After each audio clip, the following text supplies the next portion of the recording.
अबू लहब अबू जहल से लेके दज्जाल तक अल कुफ्र मिल्लतुन वाहिदा, कुफर खत्म करने की कोशिश करेगा, अपने मुंह की फूंकों से इस चिराग को बुझाने की कोशिश करेगा।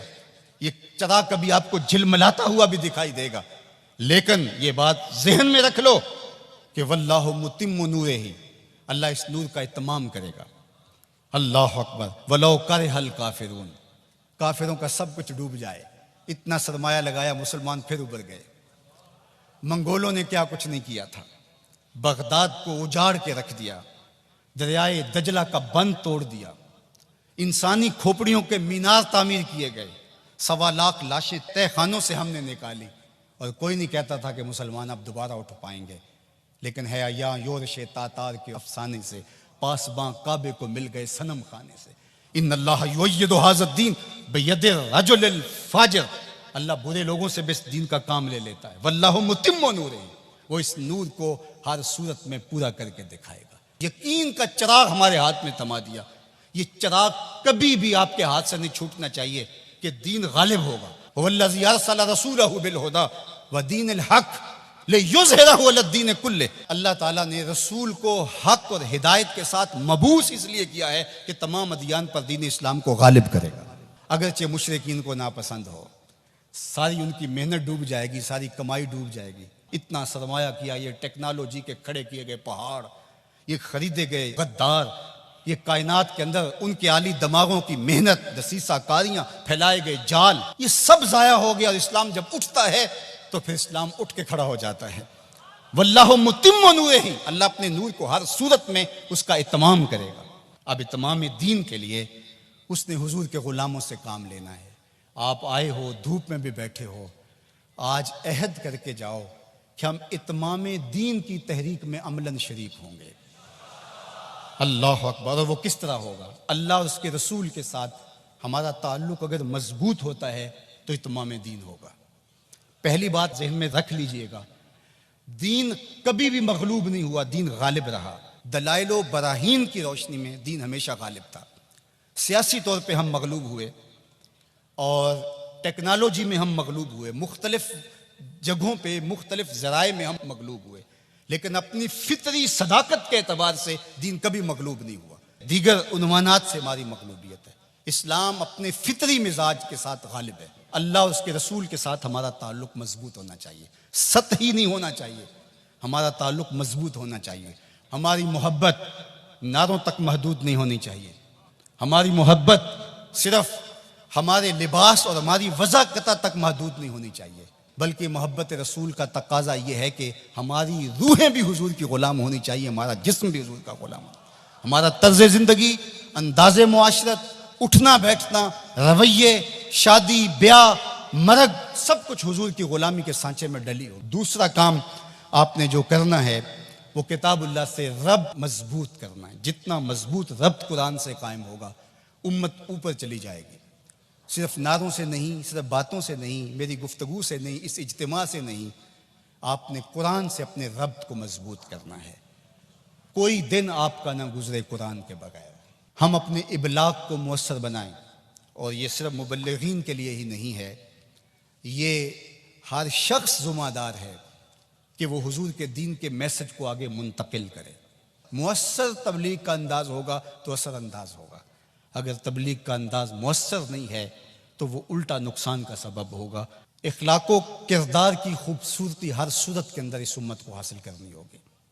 उम्मत गिर जाए, उम्मत उरूज पे हो, जिस सूरत के अंदर भी हैं, अपनी गुफ्तगू को, अपने तर्ज़ ज़िंदगी को, अपने अंदाज़ मुआशरत को खूबसूरत रखेंगे और हमारा किरदार बताएगा कि हम हुजूर के ग़ुलाम हैं, तो हम चाहे एक ही फ़र्द होंगे तो उस पैगाम को लेकर आगे बढ़ जाएंगे। लेकिन लाखों भी होंगे, लेकिन बदतमीज़ होंगे किरदार के एतबार से, रवैयों के एतबार से, अखलाकियात के एतबार से, तो फिर कुछ भी नहीं होगा।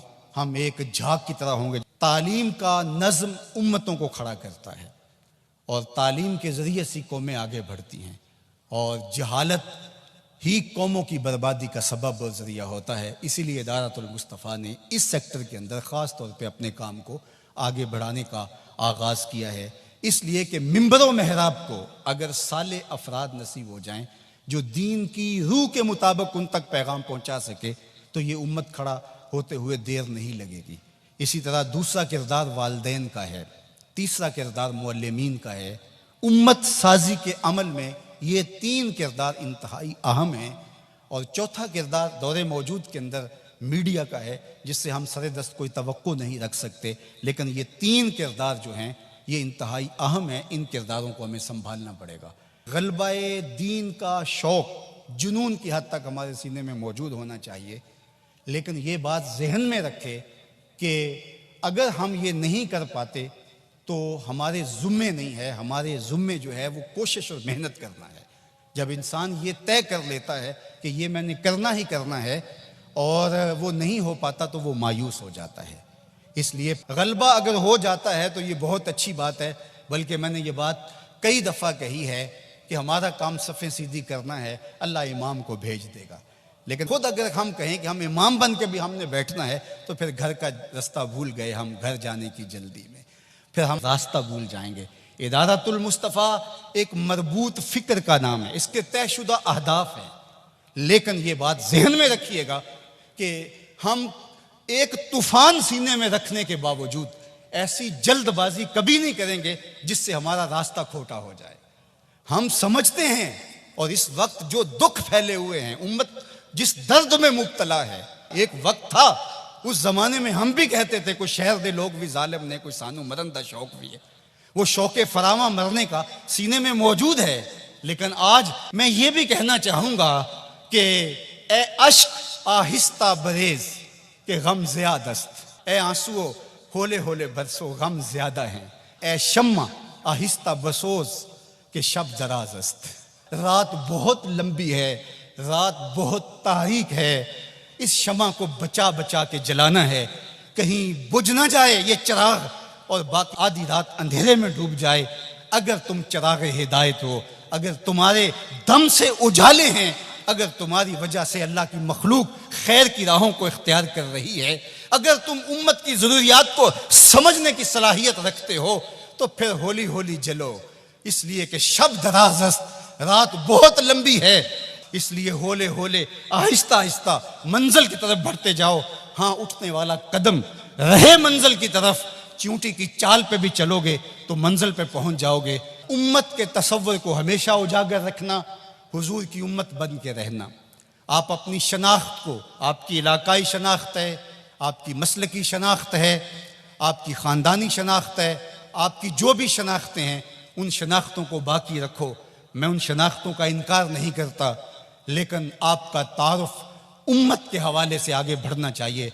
और उम्मत ये एक आफाकी तसव्वुर है कि जो आपको खड़ा कर देगा और आका करीम अलैहिस्सलाम की तस्कीन कल्ब का सबब और ज़रिया बनेगा। जब उलमा मशाइख एक दूसरे के जुब्बे उधेड़ रहे होते हैं, मिंबर रसूल जो हुजूर का दिया हुआ होता है, इस पे एक दूसरे को काफिर कह रहे होते हैं और किसी को काफिर कहने पे जश्न मना रहे होते हैं और उनकी पगड़ियां उधेड़ के उसकी धिजियां बखेर रहे होते हैं और उस पर रक्स कर रहे होते हैं, गुंबद खजरा में रसूलुल्लाह को कितनी तकलीफ होती होगी। तो इसलिए उम्मत बन के रहो, बिखर के ना रहना। सियासी शऊर अच्छी तरह से आप पे अंदर होना चाहिए। हम इंतखाबी सियासत से गुरेज इसलिए करते हैं कि इसका नतीजा हमारी आंखों के सामने है कि 70 साल में कुछ नहीं मिला, तो आइंदा हम जो मुयस्सर है वो हम जो कर रहे हैं वो भी क्यों छोड़ बैठे। इसलिए कि जो मैं कर रहा हूं उससे हकीकी सियासी शऊर पैदा होगा, रिजाले कार पैदा होंगे, अफराद साजी के अमल से हम गुजर रहे हैं। वो एक ज़माने में मुझे किसी ने कहा कि आप ज़रूर आइए और बड़ी ही मोहब्बत का इजहार किया और बहुत सब्ज़ बाग भी दिए। तो मैंने उनको पीर नसीरुद्दीन अलैहि रहमा का एक कौल सुनाया कि एक ज़माने में उनको वक्त के एक हुक्मरान ने कहा कि जनाब आप आइए, हम आपको वज़ीर बनाना चाहते हैं। तो उन्होंने हंस के कहा मैं बादशाह, तो मैंने वज़ीर बनाना चाहना है। इसलिए हम इंतखाबी सियासत का कोई अमली नतीजा नहीं देखते। और अगर आप सोशल मीडिया और इलेक्ट्रॉनिक मीडिया देखते हैं तो आजकल जो हाहाकार मची है, जो अंधेर नगरी है, जो लहजों की अजीब बदबू फैली हुई है, तो क्या कोई ये पसंद करता है कि मैं भी जाके उस माहौल में खड़ा हो जाऊं? और अगर कोई कहता नहीं जनाब आप साफ सियासत कीजिए, तो मियाँ ये साफ सियासत का तो माहौल पैदा कर रहे हैं, ये रिजाले कार ही तो पैदा कर रहे हैं। बाकी ये आरजू कि आप आएँ, मियाँ मेरी ये आरजू नहीं है कि मैं आऊं, वो माहौल पैदा करना चाहता हूं कि कोई आए, उसके लिए कोई बुनियादें तो खोद जाए, कोई रास्ते के अंदर से पत्थर तो हटा दे। सब ने ये कहा कि मैं आऊंगा, लेकिन रास्ते के अंदर पत्थर पड़े थे। हमारा मिशन उन पत्थरों को हटाना है, रास्ते हमवार करना है, और हमने देर तक इस काम की तरफ जाना है। ए शम्मा आहिस्ता बसोज के शब दराज अस्त, ए अश्क आहिस्ता बरेज के गम ज़्याद अस्त। सीनों में तूफान है, कल भी कल मिर्जल, मेरा सीना जल रहा है हंडियों की तरह। मेरा भी जी चाहता किसी दीवार से टकरा जाऊं। इन हालात में क्या कोई देख सकता है कि रसूलुल्लाह की उम्मत काटी जा रही हो, बच्चे ज़बह किए जा रहे हो फलस्तीन में, कश्मीर में? लेकिन क्या इसका इलाज मेरे पास सियासत के मैदान में छलांग लगा देनी है, जहां टांगें तड़वा बैठूं और जो मुयस्सर है वो भी ना कर सकूं? मैं जो करता हूं, मैं शौरी तौर पे खड़ा हूं। मैं जहां खड़ा हूं दलील से खड़ा हूं। मैं जहां खड़ा हूं मैं पूरे तयक्कुन के साथ खड़ा हूं। मंजिल और हदफ मेरी निगाहों के सामने है। मैं आहिस्ता आहिस्ता बढ़ता चला जाता हूं, लेकिन मंजिल की तरफ मेरी सीध है। हमारा नरम रो कासद पयामे जिंदगी लाया, हमारा नरम रो कासद पयामे जिंदगी लाया। खबर देती थी जिनको बिजलियां वो बेखबर निकले। तो हम बिजली की तरह कूद करके हम शोला नहीं बनेंगे, हम शमा बनेंगे। लोग कहते हैं शोला बन जाओ, शोला बनना भी ये आग का मिजाज है और शम्मा बनना भी आग का मिजाज है, लेकिन हम शोला बनने का मिजाज नहीं रखते, हम शम्मा बनने का मिजाज रखते हैं। ए शम्मा आहिस्ता बसोज के शब दराज अस्त, ए अश्क आहिस्ता बरेज के गम ज़्याद अस्त।